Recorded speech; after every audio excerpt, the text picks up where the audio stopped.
Argentina কাঁদলে তিনি হাসি এনে দিতেন, চাপে পড়লে পথ দেখাতেন।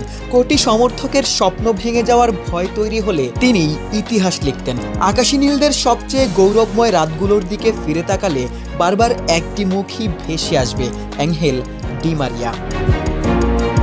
শৈশবে অলিম্পিকে আর্জেন্টিনাকে স্বর্ণ জেতানো গোল, কোপা আমেরিকার ফাইনালেও ব্রাজিলকে স্তব্ধ করে দেওয়া, ফিনালিজিমায় ইউরোর চ্যাম্পিয়নদের বিপক্ষে জাদুকরী পারফরম্যান্স, কিংবা বিশ্বকাপ ফাইনালের মহামঞ্চ।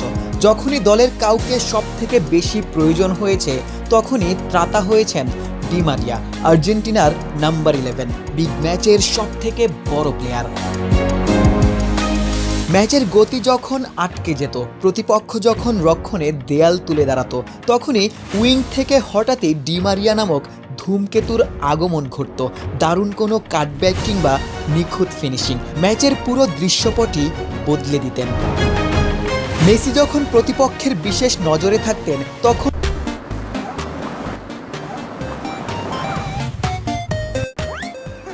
ডি মারিয়া হতেন দ্বিতীয় মেসি। গোটা ক্যারিয়ার জুড়ে দুজন একসাথে খেলেছেন। মেসির সাথে বোঝাপড়ায় ডি মারিয়া দুনিয়ার সেরাদের একজন।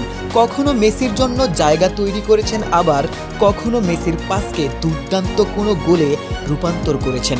এবারের বিশ্বকাপে কে হবেন অ্যাঙ্গেল ডি মারিয়া? কে হবেন আর্জেন্টিনার দ্বিতীয় মেসি?